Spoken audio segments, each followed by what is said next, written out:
Saludos desde el otro lado del charco. Esta charla, esta conferencia, es la respuesta a una invitación que muy amablemente nos hizo el profesor Héctor Martínez, uno de los organizadores y una de las almas del Seminario Internacional del Comportamiento y Aplicaciones, que ya va por su cuarta edición, y de alguna forma el profesor Héctor Martínez, que hizo su doctorado aquí en nuestra universidad y con el que tenemos un fuerte contacto, nos sugirió que este año fuéramos nosotros a México en respuesta de alguna forma a la invitación que él amablemente aceptó el año pasado para venir a nuestro primer congreso. Nuestro primer congreso de la Sociedad para el Avance del Estudio Científico del Comportamiento, que es una sociedad hermana muy parecida a la que organizáis, el Seminario Internacional de Comportamiento y Aplicaciones, porque en el fondo, tanto el SINCA como SADC son sociedades fundadas por profesores y estudiantes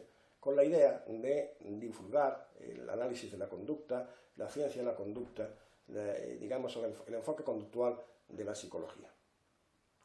Agradecer muchísimo a Héctor la invitación. Sentimos no haber podido estar ahí, pero era una época muy mala porque había comenzado el curso, teníamos muchas obligaciones docentes aquí, pero bueno, al menos estamos virtualmente con vosotros y esperemos que en un futuro, probablemente el próximo curso o cuando podamos, en cuanto podamos, iremos al SINCA. Lo mismo que esperamos dentro de unos días en el segundo congreso de SADC, que se celebra sobre el 20 de este mismo mes.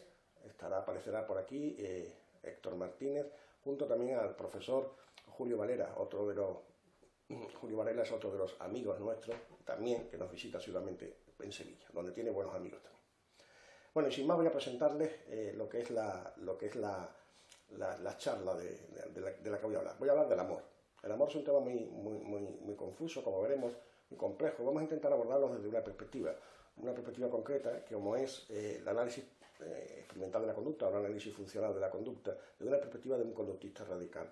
Este es el enfoque que voy a darle. Es decir, yo soy skinneriano, sigo la línea del análisis funcional de la conducta, y es en este marco en donde voy a intentar centrar el tema e intentar abordarlo. Porque claro, si hablamos del amor, y se nos vienen a la cabeza multitud de palabras, multitud de conceptos, como pueden ser emociones, sentimientos, generosidad, química, delirio, posesión, entrega, sexo, cariño, ternura, pasión, egoísmo. Muchas palabras con un significado de alguna forma doble. Si nos vamos a la literatura, nos encontraremos que, si nos vamos a lo que es hoy el omnipresente Google y introducimos la palabra amor, nos va a decir que es un concepto universal que se define de diversas maneras en función de las ideologías y de las culturas. Es decir, lo que nos empieza diciendo de la Wikipedia es que el amor es algo que en principio es confuso. Si nos vamos a la literatura, observaremos que el oxímoron, esa figura literaria que implica que dentro de ella hay una contradicción, se usan términos contradictorios, pues bien, el oxímoron es uno de los elementos literarios, de las herramientas literarias más utilizadas cuando se habla del amor. Os pongo algunos ejemplos. Por ejemplo, Fernando de Rojas, el autor de La Celestina, dice: amor es un fuego escondido, una agradable llaga, un sabroso veneno, una dulce amargura, una deleitable dolencia, un alegre tormento, una fiera herida, una blanda muerte. O por ejemplo, Rodrigo Corro de Mahuaque dice que el amor es vista ciega, luz oscura, gloria triste, vida muerta. Y Francisco de Quevedo dice del amor que es hielo abrasador, es fuego helado, es herida que duele y no se siente. Por lo tanto, en principio, contradicciones dentro del propio término. Parece como si el término implicara una faceta apetitiva y a su vez una faceta aversiva. En resumen, lo que podemos decir es que el amor es un concepto polisémico, que tiene muchos significados diferentes, lo que llamaríamos un concepto abierto o polimórfico, que se refiere al comportamiento humano, evidentemente, y que generalmente hace referencia a emociones o a aspectos psicológicos contrapuestos. Vamos a intentar definir el amor. Para ello vamos a seguir el siguiente esquema. Primero vamos a intentar localizar un poco la etimología de la palabra. Posteriormente vamos a irnos a las definiciones de la Real Academia de la Lengua Española, qué significa amor técnicamente, digamos, en el lenguaje castellano. Después vamos a intentar hacer un repaso breve sobre los distintos tipos de intentos de definición operacional que ha habido dentro de la psicología y fuera del marco conductual. Y finalmente vamos a intentar hacer nuestra propia propuesta de análisis funcional de la conducta. Bien, la etimología del amor. El amor parece que amor procede de una etimología del indoeuropeo, la etimología am, de donde aparecen palabras como mama en italiano, madre, mamá, mamar en castellano, en catalán, por ejemplo, mare, en euskera, ama. Parece que de la raíz indoeuropea esta se pasó al amor, en etrusco, que pasó a ser amor amoris en latín, al provenzal y como lengua romance el amour, de donde se deriva el castellano amor y el francés amor, y también el mare catalán, ¿no? Pero hay otra raíz de índole indoeuropea que es leub, y leub es la etimología de donde aparecen las palabras de origen anglosajón, como love en inglés, lieb en alemán y lief en holandés. En castellano, por ejemplo, tenemos líbido, lupanar, lascivia, lúbrico, lujuria. Todo eso son, en latín, por ejemplo, libet o lupa. Es decir, todas estas son palabras que hacen referencia a esa segunda significación del amor, que es muy característica del mundo, como digo, anglosajón, fundamentalmente. Es la etimología dominante en las palabras que constituyen actualmente el término amor en esas lenguas anglosajonas. Por lo tanto, digamos que podemos hablar que tenemos dos grandes etimologías indoeuropeas, que yo voy a llamar a partir de ahora la L de leub y la M de am. Digamos que la raíz L sería aquella que hace referencia al amor pasional, al deseo, en definitiva a ese estímulo apetitivo, al placer, mientras que la raíz M hace referencia más bien al amor materno, al amor altruista, al amor generoso, quizás el amor no siempre apetitivo. Como vemos, si nos vamos más hacia atrás, los griegos tenían diversas palabras, diversos términos para el amor. Por ejemplo, existía el eros, que es lo que se correspondería hoy al amor romántico, al deseo, a la pasión. Teníamos el fileo, que era lo que se correspondería hoy con el concepto de amistad, de aproximación, de cercanía,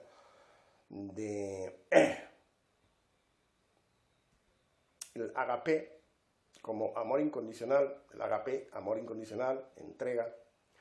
El stork, como amor familiar, afecto, es un tipo de sentimiento práctico, de proximidad, etc. Distintas palabras, en definitiva, para hablar de lo que hoy es una sola palabra, el amor.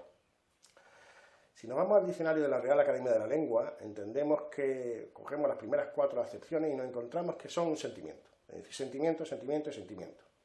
Y por otro lado, la tendencia a la unión. Por lo tanto, parece que es un estado emocional, un sentimiento, y que hace referencia al deseo profundo de estar junto a, cercano a la persona amada.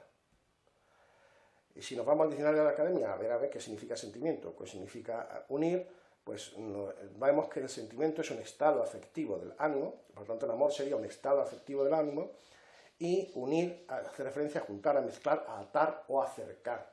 De alguna forma, el estar próximo, el comprometerse, el estar unido a, etc., el constituir una unión, en definitiva.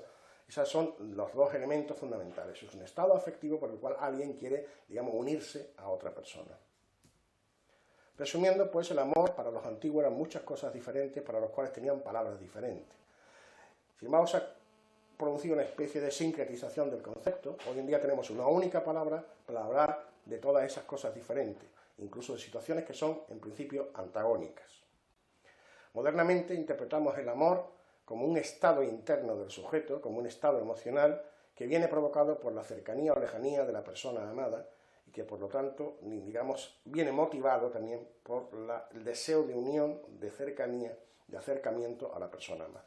En definitiva, dentro de nuestro concepto contemporáneo del amor, el amor sería una cuestión básicamente que haría referencia a la psicología de la emoción y a la psicología de la motivación. Bien, antes de seguir voy a haceros hincapié en dos posibles errores lógico-filosóficos que se suelen cometer mucho en psicología y que suelen ser el origen de muchos problemas conceptuales. El primero de ellos es lo que llamamos el error categorial, y vamos a utilizar este concepto de Ryle, de su libro de 1949, y el segundo es el error de la reificación, que cogemos Marx y Lucas, esos pensadores marxistas. Los dos son errores graves que se cometen muy a menudo en psicología, y vamos a verlos referidos a estos términos, al amor. En el libro de Ryle se pone una metáfora, un ejemplo, para especificar un poco lo que era el error categorial. Imaginémonos que una persona, por ejemplo yo que soy profesor universitario, invito a un viejo amigo que vivía en una zona rural, muy apartada de lo urbano, y que desconoce lo que es una universidad. Él nunca ha tenido oportunidad de estudiar, no conoce para la universidad, y viene a visitarme a la ciudad y yo le enseño la universidad. Y entonces le voy enseñando distintas cosas de la universidad, distintos edificios, como pueden ser laboratorios, como pueden ser campos de deporte, comemos en un comedor universitario, le enseño el coro o la tuna universitaria, incluso asistimos a algún acto académico, etc. Después de una visita de 2 o 3 días, donde le he enseñado los distintos aspectos, él me pregunta, ¿pero dónde está la universidad? Me has enseñado las aulas, me has enseñado los campos de deporte, me has enseñado el comedor, me has enseñado un concierto, incluso fuimos a un acto académico, pero ¿qué es la universidad? No me has enseñado la universidad. Este es el tipo de error categorial que, según Ryle, consiste en creer que el nombre de la categoría es un miembro más de la categoría, es un objeto, un miembro más de la categoría. En este caso, nuestro amigo creía que la universidad era un elemento, una cosa, no el nombre que le ponemos a un conjunto de elementos, a un conjunto de cosas. Claro, si hacemos esto y, por ejemplo, uno piensa que la universidad es un edificio, pues básicamente será o el profesorado, o es el instrumental, o es la tuna o el coro, o es el alumnado, en función de que uno reduzca a una de esas dimensiones la universidad, porque cree que la universidad en realidad es una cosa. Entonces, alguna de estas cosas, no puede ser todas a la vez, porque es una sola cosa. En función de ese proceso de reducción, uno se hará preguntas distintas, muy diferentes. Uno se hará la pregunta creyendo que el amor es una cuestión, el amor en la universidad básicamente es una cuestión de mantenimiento del edificio y por lo tanto que hay que evitar las goteras y que el edificio se deteriore. En cuestión caso es importante la arquitectura. Lo que define la universidad son los edificios antiguos, etcétera. Lo que define la universidad son los campus maravillosos, absolutamente inexistentes, por ejemplo, en nuestra Universidad de Sevilla, donde estamos dispersos en muchas zonas de la ciudad. Si pensamos que la universidad básica y fundamentalmente es un conjunto de profesores muy sabios que dan clases magistrales, etcétera, pues claro, lo más importante, nos preocuparemos por esa calidad de la docencia, por la elocuencia de los profesores, por su selección, etcétera, olvidándonos de otros aspectos. Si creemos que es fundamentalmente un tema de laboratorios y de instrumental de investigación, pues centraremos toda la problemática de la universidad en ese aspecto del mantenimiento, de la adquisición de equipos nuevos, etcétera, y una buena universidad será definida como aquella que tiene los equipos mejores, ¿no? El equipamiento más moderno. Si pensamos que la universidad básicamente es una cuestión de tradición, nos será muy importante una tradición como en España, que es la tuna, esos coros universitarios, esos trajes que nos ponemos académicos para los grandes actos, etc. Y si uno piensa que lo fundamental que constituye la universidad sois vosotros, los alumnos, pues bueno, lo importante al final definiremos la universidad como una buena o una mala universidad en función de unos buenos o malos estudiantes, unos buenos o malos resultados, en definitiva. En cualquier caso, todas esas cosas son la universidad y ninguna de ellas sola puede ser definida la universidad. El problema de cuando se comete el error categorial de considerar que es una cosa, lo que no es más que el nombre de muchas cosas, es que se reduce precisamente el concepto. Por ejemplo, referido al amor, si uno piensa que es una reacción química, básicamente, y hay mucha gente que dice que el amor es una cuestión de química, pues entonces, claro, naturalmente, el problema del amor es simplemente un problema de neurotransmisores. Con la moderna tendencia al reduccionismo fisiologista de las neurociencias modernas, que hacen hipótesis muy avanzadas que no nos llevan a ninguna parte ni nos sirven absolutamente para nada, pero, sin embargo, son muy dominantes hoy en día en la cultura contemporánea, pues por ejemplo el amor sería una cuestión de neurotransmisores. Incluso había algún sabio por ahí que hacía referencia a que el amor era una cuestión de 2 años, porque a los 2 años ya se había pasado la pasión, porque ya era una cuestión de que los neurotransmisores mandaban. Por cierto, era curioso, porque esta persona no conocía, por cierto, algunos procesos tan simples como es el de la habituación, en que un estímulo, pues bueno, va perdiendo su eficacia en función del número de veces que se repita y del espaciado temporal que existe entre una presentación y la siguiente. Entonces, incluso aunque uno quiera reducir a un tema de neurotransmisores, uno debería de saber que los efectos de los estímulos a través de los neurotransmisores pues cambian en función de una experiencia tan simple como el número de presentaciones y el intervalo entre las mismas. Si uno piensa que la emoción es básicamente, fundamentalmente una cuestión emocional, un estado, un sentirse de alguna forma, pues uno se centrará exclusivamente en esos aspectos internos del cuerpo, en esa especie de filosofía introspectiva, en mirarse hacia adentro, ¿no? Y reducirá el amor exclusivamente a eso. Y entonces, por ejemplo, el hecho de ir a recoger a una persona al otro extremo de la ciudad un día lluvioso para que no se moje por la lluvia, no será considerado un acto de amor, o sencillamente hacer cualquier tipo de comportamiento que implique un sacrificio para satisfacer a la otra persona no será considerado un acto de amor, porque el amor básicamente es el estado, cómo uno se siente.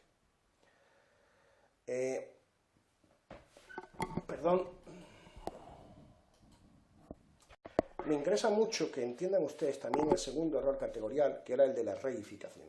La reificación consiste en que encima el concepto que abarca varias cosas lo reducimos a una cosa y la convertimos en cosa real, en cosa física, que a su vez lo convertimos en causa de.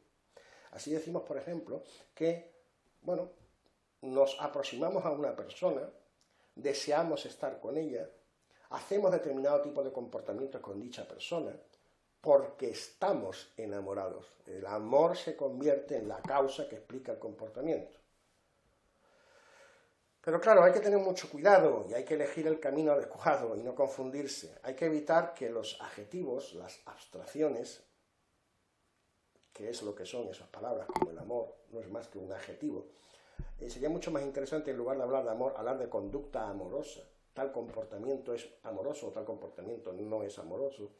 Ese conjunto de abstracciones o de adjetivos los confundimos con alguna característica del conjunto, es decir, los reducimos a una sola característica del conjunto. Después cogemos esa característica unificada, única, ya sea el neurotransmisor o sea el estado interno, y lo convertimos en causa. Ese es justo el proceso de confundir o de cometer los dos errores categoriales. Con relación al amor, por lo tanto, reducimos el amor a una sola dimensión, de las muchas facetas que tiene el amor, lo reducimos a una única dimensión, la dimensión química, la dimensión emocional interna, la dimensión sexual. Reducimos a eso el amor y además convertimos a eso en la causa de la conducta amorosa, es decir, de todos los demás aspectos de comportamiento que van implicados en la definición. Bien, hemos visto un poco la etimología, hemos visto un poco los intentos de definir el concepto, de ver los peligros que pueden entrañar en la utilización de términos de la vida cotidiana. Vamos a ver ahora lo que serían las aproximaciones psicológicas que se han hecho y que no son precisamente aproximaciones conductuales, pero sí han sido un intento de definición operacional del amor. Por ejemplo, la teoría psicológica multifactorial de Rubin habla de que el amor está formado por tres factores fundamentales: el apego, el cariño y la intimidad. Cada uno de estos tres factores, bueno, pues él hace unas escalas psicométricas, digamos, para medir estos tres tipos de componentes, ¿no? Y, por ejemplo, mide factores como la atracción, el amor, con ítems del siguiente tipo. Pienso que fulanito es una persona muy estable, o estoy de acuerdo con la opinión de fulanito, eso sería sentirse atraído por, mientras que los ejemplos, ítems tipo de amor sería: siento fuertes sentimientos de posesión hacia fulanito, me gusta cuando fulanito confía en mí, haría cualquier cosa por fulanito o fulanita, etc. A través de una serie de test psicométricos, digamos, las escalas de Rubin servían para diferenciar de alguna forma lo que eran parejas afectivas de lo que eran simplemente amigos íntimos. Bueno, tiene el interés que tiene, o sea, si ustedes lo dudan, pues pásense la prueba a su novia o a su novio o a su pareja y igual se encuentra que simplemente lo que tiene es un amigo íntimo, pero nada más. En cualquier caso, bueno, es un intento como este otro de John Lee, que habla, este es muy bonito, muy colorido, la teoría cromática del amor, ¿no? Que dice que hay estilos primarios y estilos secundarios del amor. Los estilos primarios serían el eros, el ludus y el storge, palabras tocadas del griego. El eros es el amor basado en la atracción física, en el magnetismo sexual. El ludus es la modalidad festiva del amor, los amantes lúdicos se enzarzan en toda clase de juegos. Y el storge consiste en la simpatía y el afecto profundo de la amistad. Bien, esos son los estilos primarios del amor. Los estilos secundarios serían formados por dos de los estilos primarios, exactamente igual que en la carta de los colores básicos, ¿no? Y tendríamos entonces la manía, como está formado por el eros y el ludo, el pragma, constituido por ludo más storge, y el agape, el eros más storge. Como ven ustedes, son todas definiciones que intentan ver distintas facetas e integrar distintas facetas una especie de combinatorio de los distintos elementos que constituiría el amor. De todas estas teorías, hasta ahora hemos visto una teoría, digamos, si se quiere, bidimensional. La teoría de Robert Sternberg, triangular, es quizás más interesante porque tiene 3 elementos y, a su vez, es decir, no es como la anterior, es que los distintos tipos de estilos del amor eran constituidos como mucho por 2 elementos, en este caso hasta 3 elementos. Para Sternberg, el amor descansa sobre 3 pilares, que son la intimidad, el compromiso y la pasión. Y en función de eso, pues efectivamente hay amores incompletos, que él considera incompletos, cuando tienen 2 de esos elementos. Por ejemplo, el amor sociable, formado por intimidad más compromiso, el amor fatuo, formado por la pasión y el compromiso, o el amor romántico, formado en la pasión y el cariño. Para Sternberg, lo que es fundamental es que haya las 3 cosas. El amor consumado tiene que ser algo en que esté constituido por pasión, más intimidad, más compromiso. Resumiendo, pues, el amor, tanto para los psicólogos como para los no psicólogos, sigue siendo una mezcla de cosas diferentes: pasión, juego, pragmatismo, cariño. Hay una evidente tendencia a reducir todo a algo, a una característica que además se reifica como causa. El amor sería un estado interior que es la causa del comportamiento observable, de aquello que observamos como acto amoroso.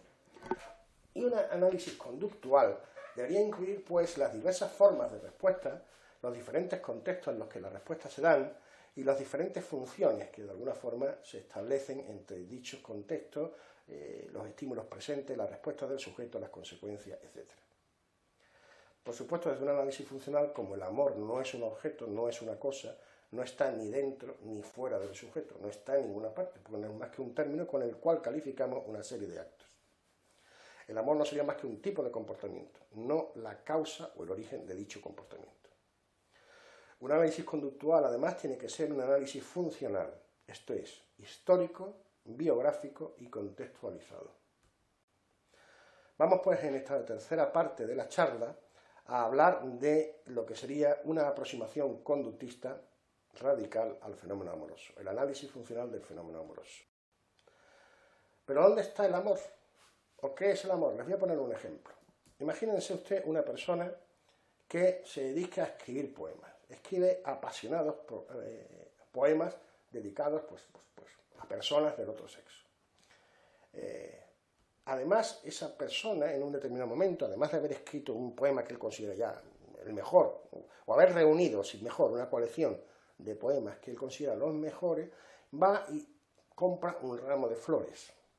Compra un ramo de flores y se va a ver a una persona del otro sexo, vamos a imaginar lo que es un hombre, va a ver a una mujer con su ramo de flores, y él siente en su interior eso que llamamos las mariposas en el estómago, ese estado de nerviosismo desesperanzado, ¿no?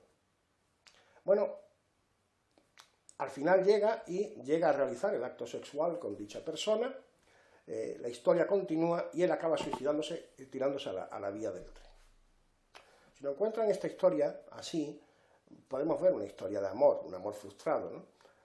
Pero en realidad, les voy a decir la verdad, es que la historia es totalmente diferente. Mire, este era una persona que en realidad era un poeta vocacional, es decir, él quería sobre todo y ante todo ser un poeta reconocido y que se publicaran sus poemas.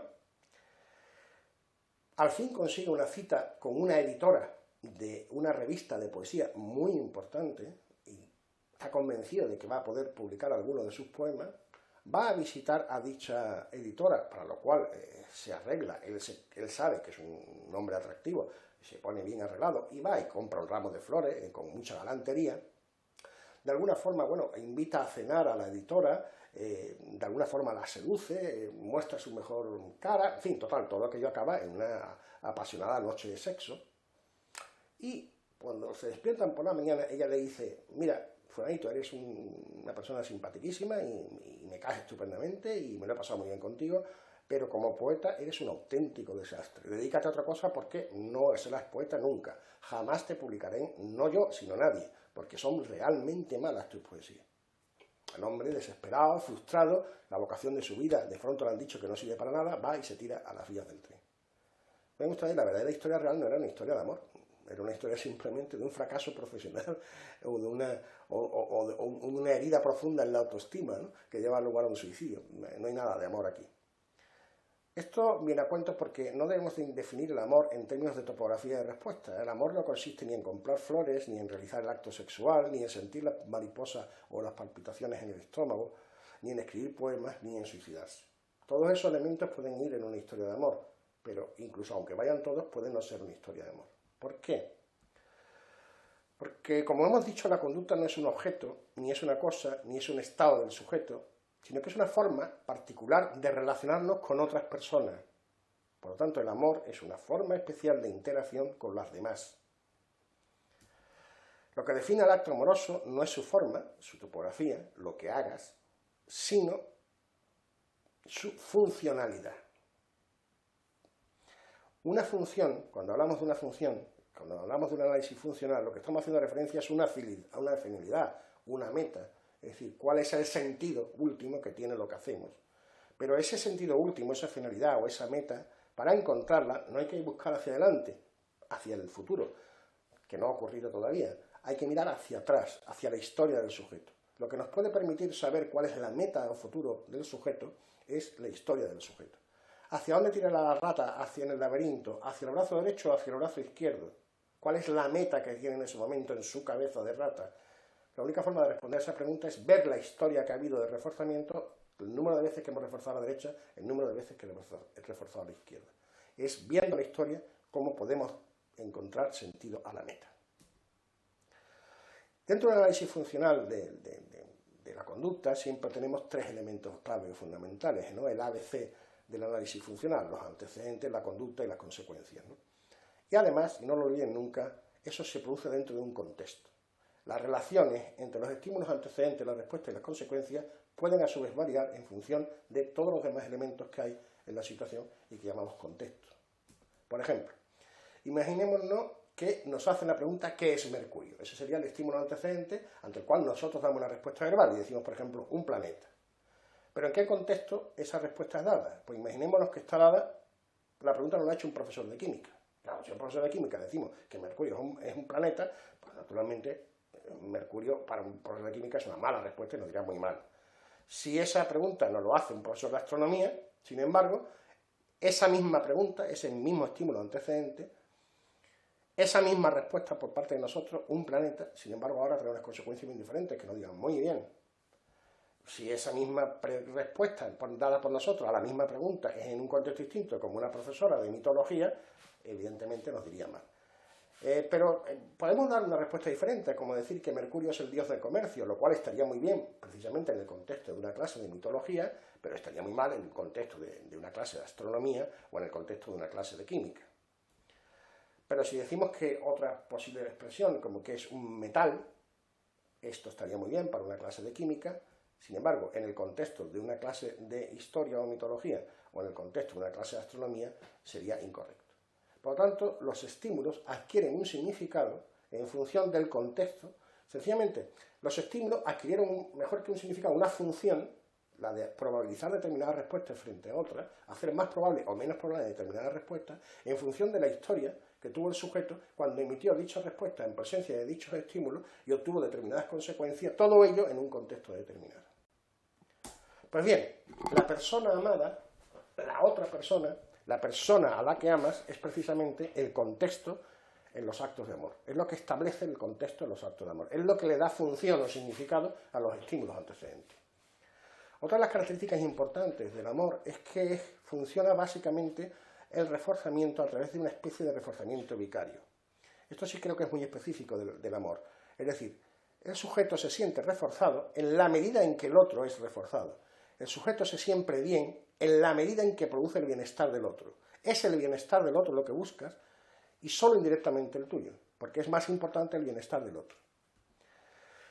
Evidentemente, como toda conducta, como toda interacción del sujeto con el medio, hay una triple historia que determina de alguna forma las respuestas adecuadas ante un determinado contexto y ante unos determinados estímulos antecedentes. Y esos son, por un lado, lo que llamó Skinner las contingencias de supervivencia, aquello que se seleccionó en la historia de la especie, lo que diríamos la conducta o la historia amorosa de las conductas amorosas del Homo sapiens. Después tenemos las contingencias de reforzamiento, que también llamó Skinner, que es un poco la historia del individuo, aquellas conductas que el individuo ha ido haciendo durante su vida y que han sido reforzadas de una u otra forma en determinados contextos, ante determinadas personas, etc. O lo que sería, en nuestro ejemplo, la historia amorosa de Pepe Pérez, hijo de Luis Pérez y de Antoñita Rodríguez, y la historia particular de un individuo particular. Y después las pautas culturales. Es decir, la historia que estuvo escrita por Antonio García, que a su vez la leyó resumida en un título de Luis Ramírez, que se inspiró en la película de Stanislao Kubrick, que a su vez se basó en la historia amorosa de sus tíos paternos. Es decir, la cultura es, evidentemente, una acción colectiva y que también es muy importante porque se acumula históricamente a través de determinadas pautas culturales, modelos, etc. Pues bien, esa triple determinación histórica le da sentido a los contextos, a los estímulos antecedentes y a los reforzadores. El amor puede ser visto como una emoción, no como una conducta operante. Puede ser visto como una conducta respondiente, como un estado del cuerpo. Y es importante aquí la autopercepción, porque lo que es interesante es que sabemos si estamos o no estamos enamorados en función de lo que los demás nos han dicho acerca de qué es estar enamorado.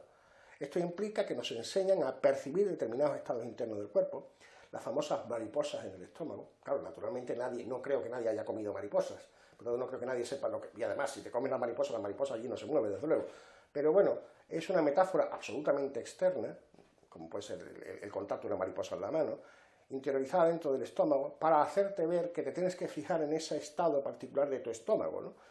Por ejemplo, de tu estómago, o de la tasa cardíaca disparada, o la sudoración en las manos, lo que sea. Te enseñan a fijarte en partes específicas de tu cuerpo, estados internos de tu cuerpo, pero también te enseñan a que te fijes o que discrimines lo que estás haciendo, tanto pública como privadamente, es decir, lo que estás pensando o lo que estás haciendo en público. Por ejemplo, te diriges a ver a tu persona amada. Has empezado a salir con una chica o con un chico, acabas de empezar a salir y a iniciar la relación y, bueno, vas en el autobús hacia una cita que has quedado con ella. A medida que se va aproximando el sitio donde has quedado, te vas poniendo más nervioso y por tanto te han enseñado a que discrimines, por ejemplo, ese estado de nerviosismo. Además, bueno, tienes que discriminar que vas mirando continuamente el reloj, que estás impaciente, que estás en el autobús, que te diriges hacia donde has quedado con ella. Todo esto son aspectos que también estás discriminando, y además vas pensando a ver si voy a llegar tarde, y evidentemente discriminas ese pensamiento. Es decir, todo eso tiene un sentido, porque tú discriminas todo eso, lo que haces. Parte de lo que haces es público, parte de lo que haces privado, pero todo es accesible para ti como estímulo. Por lo tanto, puedes hacer conducta discriminada por esos elementos. Pero a su vez, además de todo eso, discrimina también los estados internos de tu cuerpo y discrimina la situación en la que estás. Estás en un autobús dirigiéndote hacia un determinado lugar para quedar con fulanita. Es decir, todo eso también lo discrimina. En definitiva, somos conscientes de nuestro estado, de lo que llamamos un estado emocional, pero no podemos limitarlo a los estados internos. En realidad somos conscientes en el sentido de que somos capaces de discriminar nuestros estados internos, el lugar en el que estamos, la conducta que estamos haciendo. Incluso podemos hacer una referencia histórica a qué nos pasó en el pasado cuando hicimos una conducta similar, por ejemplo, cuando llegamos tarde a una cita, etc. Muchas veces cuando hablamos de emoción y del amor como emoción, lo que estamos hablando en realidad es de la tendencia a hacer, ¿no? Decimos, está enamorado. En el fondo, decir que alguien está enamorado de otra persona, fulanito está enamorado de menganita. Bueno, pues si fulanito está enamorado de menganita, lo único que significa que fulanito está, por ejemplo, tiene una tendencia importante a estar una gran parte del tiempo con menganita, o a estar hablando por teléfono con menganita, o a estar pensando en menganita, etc. Es decir, habla de una tendencia de hacer determinado tipo de conducta que guardan relación con menganita. Pero ya que estamos hablando de los estados emocionales o de los estados internos, convendría decir qué podemos hacer con esos hechos internos, hechos que no son de alguna forma públicos, que no son observables por los demás, ¿no? Hay un viejo chiste que se hace siempre de los conductistas, dos psicólogos conductistas que hacen el amor, ¿no? Terminan de hacer el amor y él le pregunta a ella, he visto que tú has disfrutado, y yo veo que, dice, he visto que has disfrutado, veo que lo has pasado muy bien. Y ella dice, así es, querido, ha sido muy reforzante. Entonces él pregunta, ¿y tú, cómo me has observado a mí? ¿He disfrutado yo también? Evidentemente esto parte de una concepción ridícula de lo que es el análisis de la conducta y de lo que es el conductismo, ¿no? Ni siquiera el conductismo de Watson, aun cuando podríamos achacar a Watson a este tipo de reducción. Por cierto, estamos en el aniversario del famoso manifiesto conductual de Watson y sirva esto de homenaje de alguna forma a este gran hombre, ¿no? Que quitó tanta tontería de la psicología, ¿no? Pero bueno, en algún caso el chiste hace referencia a que los conductistas, evidentemente, como no hacemos caso de los estados internos, como no tenemos en consideración el mundo privado, pues obviamente no podríamos, por ejemplo, darnos cuenta de si hemos o no tenido un orgasmo o no hemos sentido una auténtica estupidez, ¿no? Porque lo que hay que hacer, evidentemente, no es negar la importancia de los hechos internos, y Skinner lo dejó claro, ¿no? Es decir, los hechos internos, claro que existen y claro que están ahí. Lo que no hay que hacer es convertirlos en causas de la conducta. Y lo que no hay que hacer tampoco es considerar que es algo diferente a la propia conducta. Son conductas, los hechos internos son conductas, es decir, son formas de interacción con el medio. Bien, hemos dicho que el amor era realizar determinadas conductas que tienen determinadas consecuencias ante determinados estímulos que le han probabilizado esa conducta de forma positiva o de forma negativa, y a su vez ese mismo estímulo ha producido dicho efecto porque estaba en determinado contexto. Bien, todo esto se ha adquirido a través de una historia. Y la primera de las historias, que puede ser interesante analizar, es lo que Skinner llamó las contingencias de supervivencia, es decir, lo que se produjo en la selección natural. ¿Qué hay en la selección natural con respecto al amor? Pues bien, imaginémonos esta reunión de perros que están hablando acerca del comportamiento amoroso o sexual humano. Y dice uno de ellos, por ejemplo, mis dueños son unos guarros, tienen relaciones incluso los días que saben que ella no puede quedarse embarazada. Otro comenta, pues los míos siguen haciéndolo aunque ella ya tiene una edad que no puede concebir hijos. Otro dice, degenerados, vaya desperdicio de energía. Y otro responde, pues si queréis oír algo realmente fuerte, fijaros en los míos. Hacen el amor aun estando ella embarazada. Finalmente, el otro dice, los muy golfos practican el sexo durante varios años con la misma pareja. ¿Serán fetichistas? Y finalmente, está clarísimo que es una especie viciosa y ellos lo saben además. Porque si no, ¿por qué se esconden en su habitación cuando practican el sexo? En lugar de hacerlo delante de todo el mundo como cualquier perro decente que se respeta a sí mismo. Esta historia, estas frases, este chiste, en el fondo hace referencia a algo que es muy real. Y es que el comportamiento de la especie humana, el comportamiento sexual de la especie humana es muy diferente al resto de los comportamientos sexuales de los demás organismos. Si nosotros nos fijamos en lo que sería el canon de la normalidad, el DSM-5 de la sociedad mamífera, excluida a los humanos, es decir, si en lugar de hablar de la sociedad psiquiátrica americana hecha por personas fuera, la sociedad psiquiátrica americana de organismos no humanos, veremos que una gran proporción de las especies no son animales sociales. Una gran proporción de especies viven como individuos aislados que solo se unen para el sexo, para los encuentros sexuales. Por supuesto, ni que decir tiene, los encuentros sexuales son además cuando la hembra es fértil. Otra cuestión muy frecuente es que las especies sociales tienen sexo con varios individuos diferentes durante un mismo ciclo estral. Es decir, aunque es verdad que limitan el sexo a los momentos en los cuales la hembra está fértil, esta suele aceptar a varios machos y, por supuesto, los machos también cambian continuamente de hembra. Ya sé lo que estáis pensando, ya sé que estáis diciendo, bueno, nosotros también. Bueno, cierto, ahora veremos, ya veremos que no tanto. ¿Cuál es el gran aporte del macho?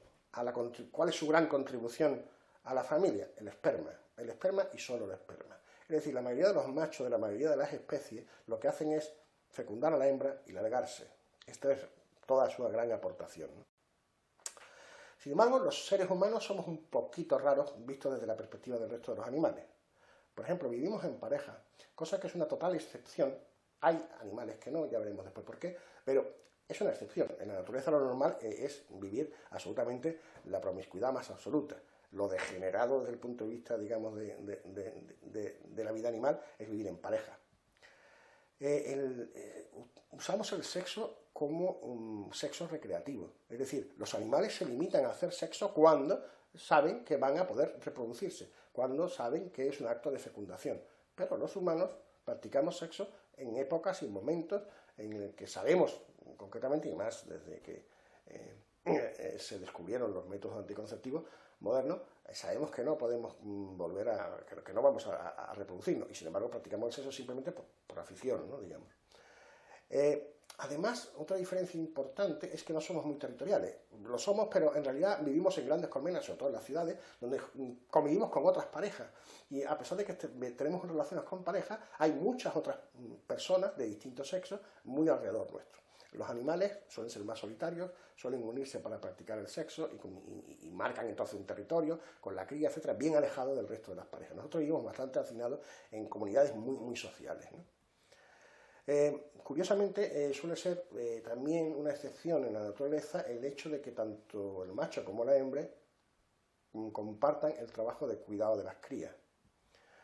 Y finalmente hay una excepción, bueno, una de las grandes excepciones, probablemente de las únicas especies que lo hace, es practicar el sexo en privado, no en público, por encima de las culturas, ¿eh? Es decir, es algo muy universal el hecho de que haya una intimidad y de que la pareja que realiza el acto sexual intente ocultarse de alguna forma de los demás. Bien, ya sabemos todo el mundo que han existido las orgías y existen las orgías históricamente y en el presente, pero no es la forma habitual de practicar el sexo de los seres humanos. Y un dato muy importante, la hembra humana, a diferencia del resto de las hembras, no tiene manifestaciones externas que indiquen si está o no en periodo de fecundidad.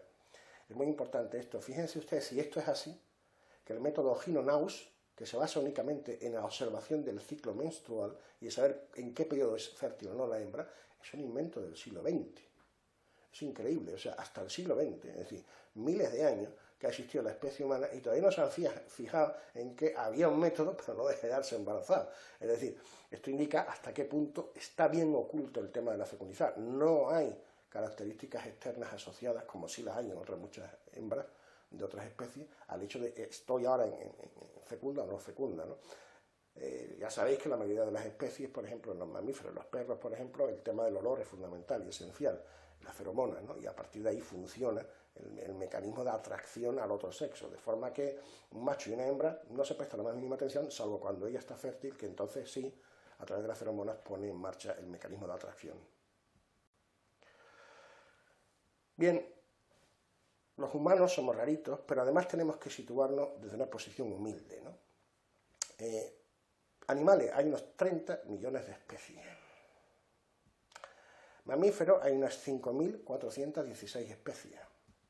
De primate, entre 230 y 270 especies diferentes de primate. Si nos vamos a una escala temporal, la Tierra, el planeta en donde habitamos, tiene unos 4.500 millones de años.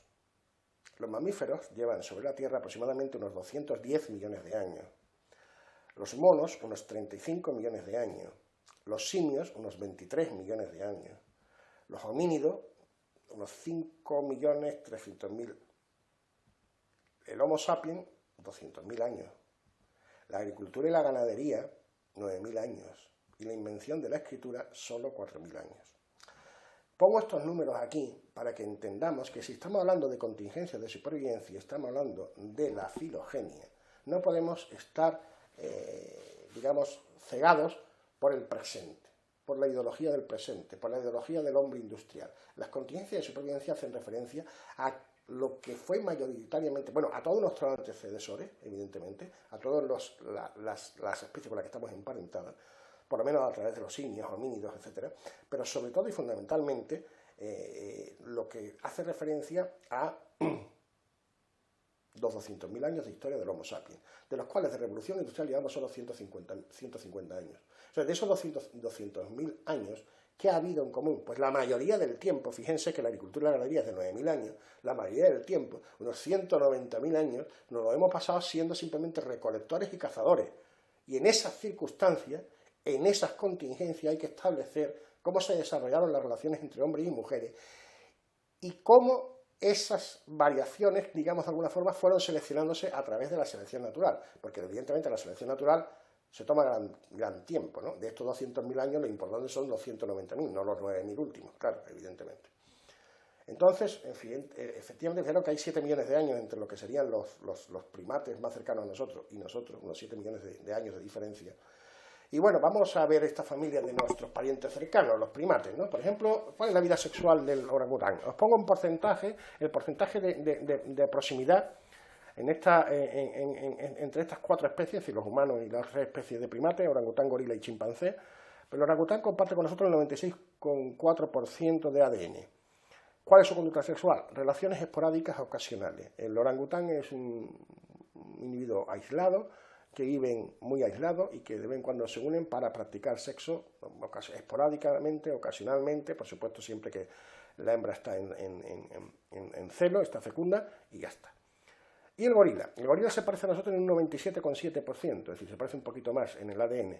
Y su forma de relación familiar y sexual es la de un sultán con un harén, es decir, un macho dominante con un montón de hembras con las cuales él se cruza y evita que otros se crucen con ellas.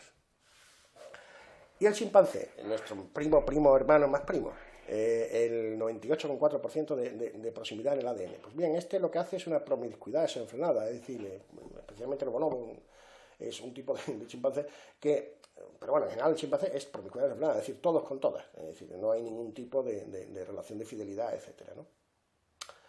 Y nosotros, bueno, yo lo pongo aquí abajo que es monogamia con cuernos, ¿no? Es decir, lo que hacemos normalmente es comprometernos con pareja, ser relativamente fiel,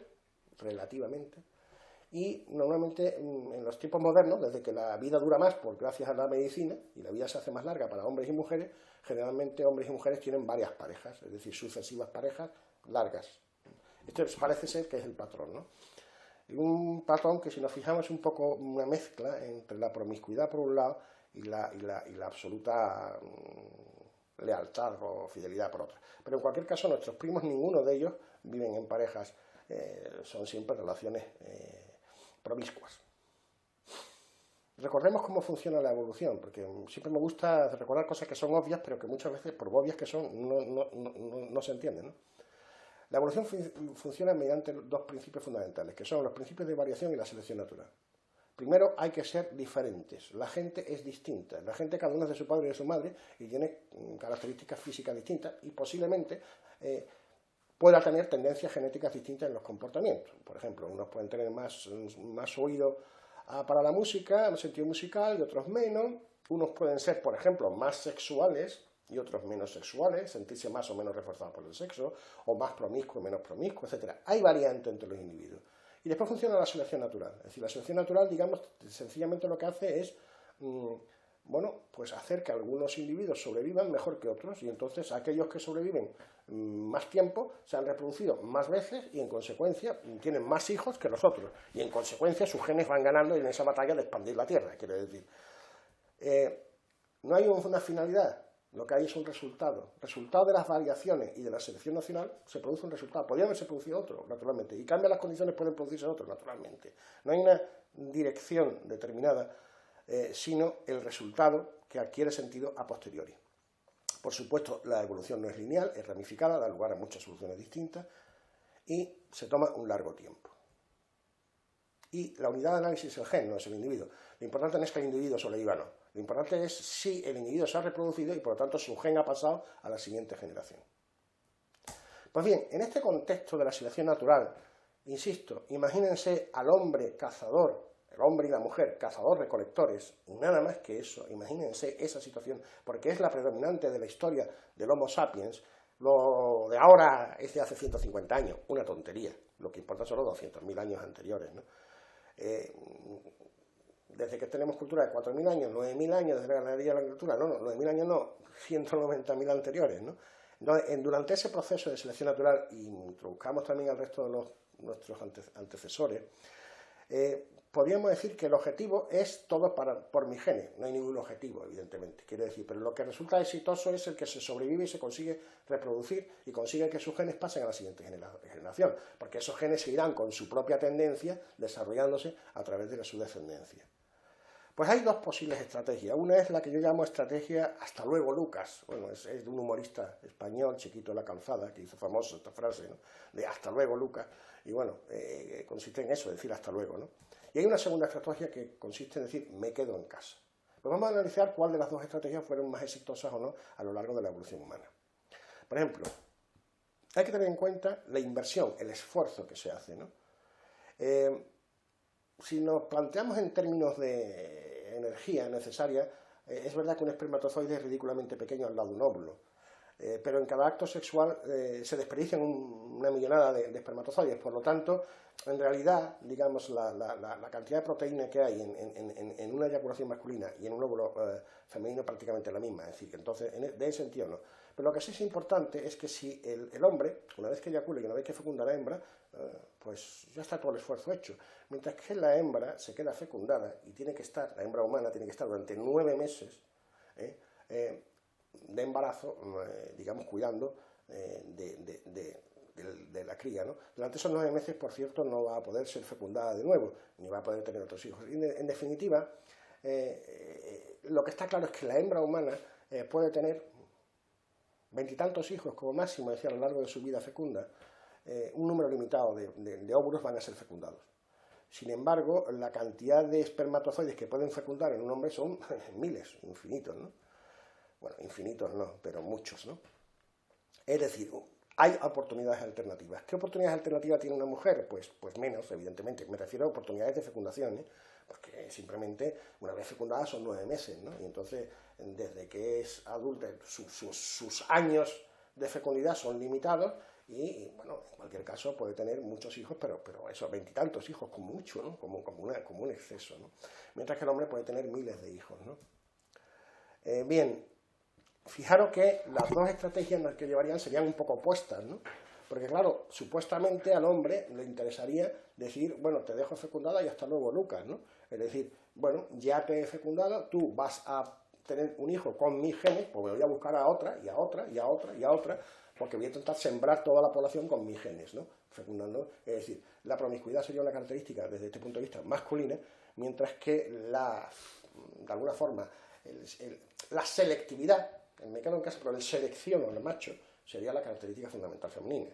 Es decir, a la mujer le interesa seleccionar al macho más sano, más inteligente, más capaz, para que su descendencia, además de sus propios genes, tengan los genes de su compañero que sean los mejores. Entonces, como tiene pocas oportunidades o menos oportunidades de fecundación que el macho, sería muy selectiva, mientras que el macho sería poco selectivo. Pero hay otros elementos, no solamente los elementos que hemos dicho antes de la inversión y del esfuerzo y de las oportunidades que se presenten, que es la confianza en la propia descendencia, hasta qué punto los hijos de ella son míos. Y aquí aparece una característica genuinamente humana, como es el hecho de la ocultación de la ovulación por parte de la mujer, ¿no? Y la otra posibilidad, el aspecto importante es la posibilidad de que sobrevivan las crías. Imaginémonos al hombre al hombre y la mujer, la pareja, que se reproducen en un ambiente en los que son cazadores y recolectores. Imagínense usted una mujer embarazada, recién ha parido, es decir, acaba de parir un hijo, y está sola, porque su pareja sexual la ha abandonado porque está dedicándose a hacer el golfo con los demás. ¿Qué posibilidades tiene esa mujer de sacar adelante los hijos de él? Muy pocas. Imagínense amamantar a la cría, además tener que recolectar o tener que cazar, es decir, es prácticamente inviable. Es decir, la especie humana es prácticamente inviable las crías si no aportan la energía los dos sujetos de la propia especie. Y por lo tanto es muy poco probable que aquellos que abandonaron a sus hembras, una vez que parían o nada más fecundarlas, las crías fueran realmente viables. Entonces la única forma es, como no estoy seguro de que yo la haya dejado embarazada, porque no sé si estaba, realmente no sé si estaba ovulando o no estaba ovulando en ese momento, si era fértil o no era fértil, no tengo ningún indicio. Por lo tanto, lo mejor es que la fecunde continuamente, es decir, lo intente continuamente, y además que evite que otros la fecunden. Segundo, si me voy, las crías no van a sobrevivir. Por lo tanto, estas contingencias de supervivencia probablemente hicieron que la estrategia de me quedo en casa, las crías son inmaduras, como os decía antes, y no van a sobrevivir si no es con un gran esfuerzo durante varios años, etc., pues la estrategia de hasta luego Lucas va a cambiar por la estrategia de me quedo en casa, que probablemente sea más válida en el sentido de que quienes hicieron esto tuvieron hijos que sí traían sus genes de hombres más responsables y menos promiscuos, mientras que los promiscuos probablemente perdieron sus genes en crías que se fueron desapareciendo. Bien, esto es una hipótesis, ¿no? Como siempre que hablamos del pasado tan remoto, ¿no? Pero en definitiva, ¿qué es lo que heredamos? Por ejemplo, heredamos mayor o menor tendencia al sexo como un reforzador. Yo siempre le digo a mis alumnos, somos hijos de aficionados al sexo, porque tus padres tuvieron sexo para tenerte. Y eso acumulado durante generaciones y generaciones. Somos animales sexuales, el sexo es un importante motivo, evidentemente. Pero hay un segundo motivo tan importante como ese, que es el apego, que es el hecho de estar juntos, eso que llamamos cariño, ese segundo aspecto, que tiene mucho que ver con esto último que hemos comentado, con estas contingencias de supervivencia que hacía que el que se quedaba a cuidar de los hijos, etcétera, ese que traía esa tendencia a ser reforzado por esas cosas, consiguió que sus hijos fueran mayoritariamente los que transmitiesen su genética frente a los otros, que probablemente se perdieron, ¿no? Por supuesto que yo creo que las dos estrategias siguen existiendo en la especie humana, y hay una gran variabilidad. Yo he hecho una especie de clasificación de broma en lo que llaman fornicorrincos y fornicorrincas frente a paternorrincos y maternorrincas. Es decir, hay personas, sea cual sea el sexo, más tendientes a la promiscuidad sexual y a la fornicación desaforada frente a otras personas que son más tendentes a, bueno, la fidelidad, la lealtad, el vivir en pareja, el constituir una familia, etc. Posiblemente hay una gran variabilidad genética, hasta qué punto te mueve el sexo, hasta qué punto te mueve el cariño, hasta qué punto eres afectivo o eres despegado afectivamente, hasta qué punto eres sexual o no sexual. Probablemente, insisto, una gran variabilidad, cada uno se casa con quien puede, o con quien quiere, o con quien encuentra, y a partir de ahí pues los hijos son mezclas, etc. Es decir, serán probablemente las dos poblaciones, o los dos tipos de características genéticas, ¿no? El sexo como reforzador y el apego como reforzador probablemente lo heredamos todos en distintas proporciones cada uno, ¿no? Vamos ahora a las contingencias de reforzamiento, es decir, a la historia del individuo. Bueno, ¿cuál es el primer amor? El primer amor es la madre, ¿no? El amor es lo que conocemos con la teoría del apego, ¿no? Voy a intentar hacer una especie de análisis conductual del apego. Los psicólogos evolutivos han hecho distintos tipos de clasificaciones sobre el apego, basándose en, por ejemplo, que hay gente que tiene un apego seguro, apego ansioso, niños, ¿no? Apego evitativos o apegos temerosos. En general, la teoría del apego consiste en hacer unas pruebas que consisten, como sabéis, en coger a un niño, un bebé, apartarlo de la madre, que la madre se vaya y ver cómo reacciona, por ejemplo, ante un extraño, o cómo reacciona cuando se queda solo, si es con miedo, y sobre todo también cómo reacciona cuando la madre vuelve a entrar. Es decir, si con ira, si con indiferencia, si con miedo se agarra a ella, etc., ¿no? Bien, es importante entender que la interacción entre la madre e hija, y cuidado, hablo de madre, pero hablo de madre y hablo de padre, es decir, los congéneres con los cuales el niño se cría en los primeros años de vida, en los primeros meses de vida y los primeros años de vida, pues hay un tipo de interacciones que pueden ser exclusivamente intercambio de reforzadores positivos, es decir, los padres suelen dar todo tipo de reforzador positivo. Hombre, algo muy diferente, pero pueden ser que los padres no quisieran tener esa descendencia, que iban en unas condiciones económicas lamentables, etcétera, y por tanto nada más que den reforzadores negativos a sus hijos, es decir, todo lo que enseñen es a evitar el daño físico o moral, ¿no? Evidentemente se puede hacer una mezcla de reforzadores positivos y de reforzadores negativos, es decir, los padres, lo habitual, es decir, a veces recompensas, a veces castigas, es decir, utilizas estímulos aversivos o estímulos apetitivos como forma de control. También es posible que no refuerces, es decir, que no seas muy dado a prestar atención al comportamiento de tu hijo. Y además esos refuerzos o esos castigos pueden ser discriminados, es decir, indicados claramente o no discriminados, sin que el sujeto pueda predecir cuál va a ser la contingencia que viene. Todos estos elementos, en la historia de interacciones entre los progenitores y el niño pequeño, pueden establecerse distintos tipos de apego. Digamos que por un lado tendríamos la aproximación o la evitación. Si la otra persona da básicamente reforzadores positivos, tú tenderás a aproximarte. Si la otra persona da básicamente reforzadores negativos, tenderás a evitar. Si por otro lado hay mayor discriminación, tendrás un cierto bienestar, una sensación de que controlas la situación, pero si te da poco estímulo discriminativo, tendrías más ansiedad. Combinando estos dos parámetros, es decir, la discriminación por un lado, bienestar, ansiedad, por otro lado, el estímulo apetitivo, estímulo aversivo, la aproximación o retirada, tendríamos lugar a distintos tipos de apego. Por ejemplo, el apego seguro sería el niño que ha interaccionado con padres que reforzaban positivamente y además indicaban cuando iban a reforzar.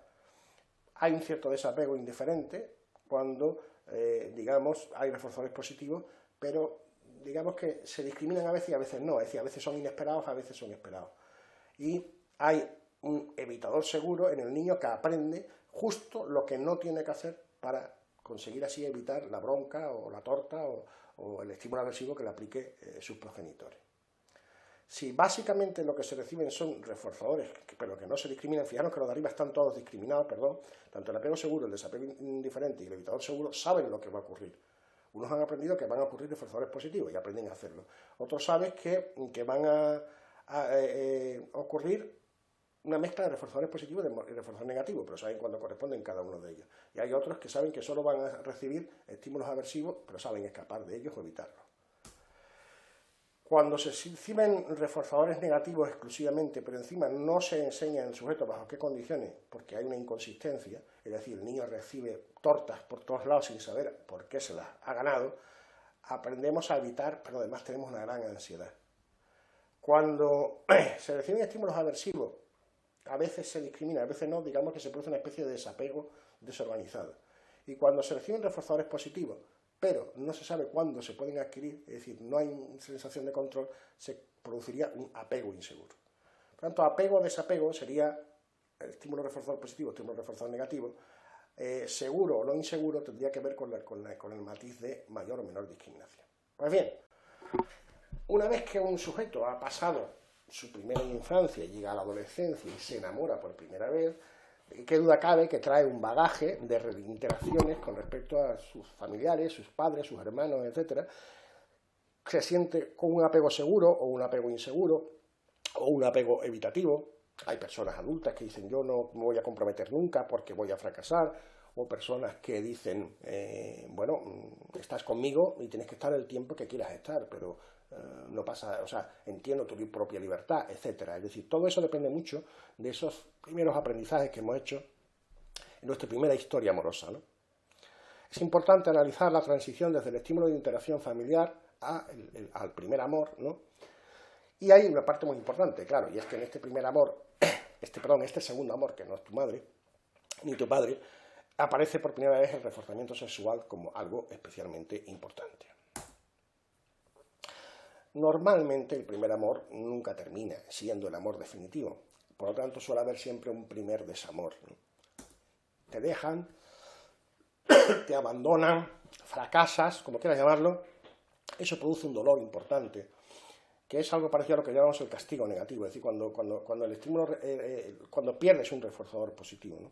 Cuando pierdes un reforzador positivo, un estímulo apetitivo, produce un efecto emocional muy similar a un estímulo aversivo. Incluso fisiológicamente, mi amigo, el profesor Papini, ha estudiado los circuitos neurales y dice que prácticamente son idénticos los que se ponen en marcha cuando una rata, por ejemplo, recibe una descarga eléctrica, cuando una rata recibe la información de que no va a comer cuando deseaba comer, ¿no? Como todo el mundo sabemos también, si en la pérdida amorosa se produce un estado de indefensión, porque claro, el amante no controla, es decir, es que la otra persona sencillamente no quiere estar contigo. Cuando eres abandonado y no quieres estar contigo, tú no controlas, es decir, no depende de lo que tú hagas. Por mucho que haga, la otra persona no te va a aceptar. Eso produce un estado de indefensión, más o menos pasajero.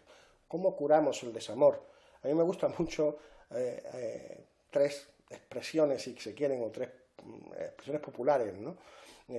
Tres frases populares que yo llamo la hipótesis sanitaria, la hipótesis ferretera y la hipótesis agrícola. Son tres frases típicas de España, no sé si vosotros también la utilizáis, ¿no? Por ejemplo, la primera es el tiempo todo lo cura. Esta es una hipótesis sanitaria, pero no es real. Cuando tú te pegas un golpe y se te produce una inflamación o una herida, y se produce, por ejemplo, una infección, y tienes fiebre, etcétera, y aquello está inflamado y te duele y tal, es verdad que al cabo de un cierto tiempo te puedes curar, aunque no hayas hecho nada. Pero claro, sí has hecho. No ha sido el mero paso del tiempo, ha sido tus defensas han puesto en marcha una serie de mecanismos, como por ejemplo son los leucocitos, etcétera, aislando la herida, etcétera. Es decir, se produce toda una reacción por parte de tu cuerpo de defensa que acaba cicatrizando aquello. No es un proceso pasivo, por lo tanto es una mala metáfora decir que el tiempo todo lo cura. El tiempo solo no lo cura. Y yo siempre pongo un ejemplo. Imaginemos una persona que está profundamente enamorada de alguien y alguien le abandona. pero lo abandona en una isla desierta. Allí va a estar solo, toda su vida. Esa persona va a estar toda su vida recordando a esa persona, a la que perdió. El tiempo no lo cura todo, depende bajo qué condiciones. Las otras dos hipótesis, por ejemplo, la ferretera dice que un clavo se quita con otro clavo, es decir, que un amor se quita, un desamor se quita con un amor, ¿no? Y de la misma forma, la agrícola dice que la mancha de una mora con otra verde se quita. Ambas referencias, la del clavo y la del amor, hacen referencia a que la mejor forma de curar un desamor es con un nuevo amor. Evidentemente, lo que ocurre es que cuando tú entras en un tercer amor, hay una transición desde una historia anterior de reforzamiento a una nueva historia de reforzamiento. Lo primero que se produce en las transiciones, cuando cambiamos de programa de reforzamiento, es lo que llamamos contraste conductual, que este puede ser positivo o negativo. Supongamos que tu nueva pareja, centrémonos por ejemplo en el reforzamiento sexual, puedes obtener que la siguiente persona con la que estás, con la que te enamoras, es más o menos mejor amante o peor amante que la anterior.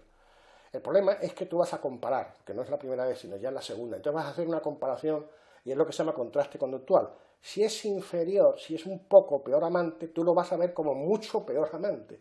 Y si es un poquito mejor amante, tú lo vas a ver como mucho mejor amante de lo que realmente es. Es decir, tiendes a sobrevalorar, contraste conductual positivo, o a infravalorar a tu nueva relación comparada con la anterior. Hay otro elemento que es interesante también en esto de las transiciones y que tiene también que ver con el contraste, que es el fenómeno de la ética del trabajo que ha estudiado el profesor Zenta de la Universidad de Kentucky. Bajo ciertas condiciones, complicadas de explicar, los organismos animales prefieren aquellos estímulos que han estado asociados, aquellos reforzadores, perdón, que han estado asociados a un mayor esfuerzo, a que ellos han tenido que hacer más esfuerzo para lograr, digamos, ese reforzador. Este es un fenómeno muy técnico y que depende de ciertas condiciones de contraste conductual. En fin, no tenemos tiempo para explicarlo, pero estaría implicado también en estos casos. Muchas veces valoramos mucho más aquellas historias de amor que nos han costado un gran esfuerzo de lograr, mientras que no valoramos tanto aquello que nos resultó relativamente fácil. En cualquier caso, las contingencias de reforzamiento a lo largo de una historia de una pareja suele hacer este tipo de curvas. Si tenemos las dos raíces, la de la pasión, que era la L, acordaros, y la otra, la del cariño, la ternura, el cuidar de la otra persona, la generosidad, a medida que va pasando el tiempo juntos, la pasión va disminuyendo y el cariño, el apego, va subiendo. Recordar que eran dos reforzadores que podríamos haber recibido de forma diferente en función de la historia genética que tengamos, pero en cualquier caso en nuestra historia como individuo, la historia suele ser esta, ¿no? Vamos perdiendo pasión a medida que vamos pasando la vida juntos, mecanismo de habituación, mientras que sin embargo vamos adquiriendo un mayor apego a medida que vamos viviendo juntos. De forma que eso es lo que se llamaría técnicamente un cambio en las fuentes originarias de reforzamiento. Yo digo siempre que todas las historias de amor empiezan de cintura hacia abajo y acaban siendo una cuestión de pagar el piso, la hipoteca, la educación de los hijos, la amistad, la complicidad, los intereses compartidos. El gran cambiazo, ¿no? Finalmente, y muy rápidamente, las contingencias culturales. Las pautas culturales tienen que ver con la conducta amorosa, naturalmente, muchísimo. Primero, a través de la imitación. Los modelos culturales, la cultura establece pautas a imitar. Es muy curioso que la cultura dominante, que es la cultura occidental, trata de ver que el amor romántico de dos personas que se eligen libremente para vivir una relación fundamentalmente pasional que va a durar toda la vida, es el mayor de los cuentos que nos han contado. Porque históricamente eso no es cierto. La mayoría del tiempo en que ha estado el Homo sapiens sobre la Tierra, las relaciones afectivas no han tenido nada que ver con las libres elecciones. Han tenido que ver con unir, por ejemplo, patrimonios de familia, o con unir, por ejemplo, reinos, o con unir simplemente intereses de protección, etc. Es decir, la gente se ha unido no movida por la pasión, sino movida por intereses muy concretos, ¿no? Y en la mayoría de los casos, por ejemplo, todavía hoy, en muchísima gran parte del mundo, no solamente a lo largo de la historia, sino en el presente, piensen, por ejemplo, en todas las sociedades, por ejemplo, musulmanas, en las cuales los matrimonios se arreglan desde la infancia, ¿no? Por acuerdos entre familias. Oiga, y son felices, ¿eh? Es decir, no piensen que son unos desgraciados y que solamente son felices los occidentales, modernos del siglo XX, desde la Revolución Industrial para acá. Hagamos número y cojamos perspectiva, ¿no? Pues bien, esos modelos culturales, a través de la imitación, evidentemente imponen hoy en día una pauta, y mucho más con la globalización, de un tipo de amor muy sobrevalorado, que es el amor de tipo pasional, romántico, sexual, para toda la vida, cuando los hechos demuestran que de para toda la vida nada, etc. Evidentemente los usos culturales son formas de control. Uno de los aspectos que más se discuten en España es el tema de la violencia de género, ¿no? La violencia hacia las mujeres por parte de los exparejas, ¿no? Un problema en todo el mundo, ¿no? Claro, tiene mucho que ver con los usos culturales. Si uno entiende que la relación de pareja es una relación posesiva, si uno entiende que una relación de pareja tiene que ser necesariamente para toda la vida, pues lógicamente entiende que si se ha saltado esa regla, se ha saltado una regla fundamental, se ha sido desleal, se ha sido mala persona, etc. Si se nos educara en que las relaciones afectivas son alargables, pero temporales, que vamos a tener varias relaciones de pareja probablemente en nuestra vida, porque nuestra vida actual es muy larga, etc. Si se nos educara en esa otra cultura mucho más tolerante, con la posibilidad de que el otro ejerza su libertad y te abandone, y te deje tranquilamente, simplemente ejerciendo su libertad, pero bueno, probablemente nos volveríamos mucho menos posesivos, y en ese sentido seríamos muchísimo menos violentos, y nos sentiríamos bastante menos peor, o sea, nos sentiríamos un poquito mejor, a pesar de que el otro decidiera dejarnos, ¿no? La cultura, por lo tanto, crea expectativas. Y finalmente, la cultura crea un lenguaje. Decía antes que nos sentimos enamorados porque nos han enseñado a observar lo que hacemos, cómo nos sentimos, en qué contextos, etc. Esta es la famosa frase que se atribuye a François de la Rochefoucauld, que dice: hay personas que jamás habrían estado enamoradas si no hubiesen oído hablar nunca del amor.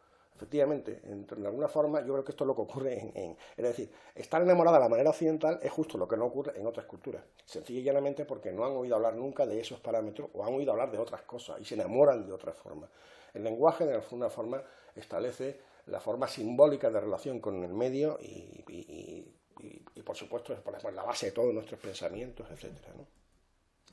Por lo tanto, ¿qué es el amor? Pues un sistema organizado de respuestas que incluye conductas respondientes, es decir, lo que decíamos, emociones, reacciones, y conducta operante, controlada por las consecuencias.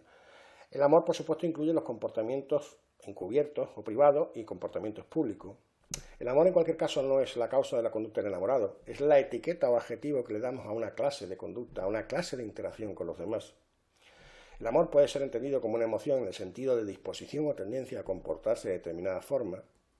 El amor como conducta o estado consciente que hace referencia a que el sujeto percibe los estados internos del cuerpo, percibe la propia conducta pública y privada que está emitiendo, percibe los estímulos externos ante los cuales está emitiendo, y todo eso, digamos, se le hemos enseñado a utilizar la etiqueta amor, a estar enamorado, etc.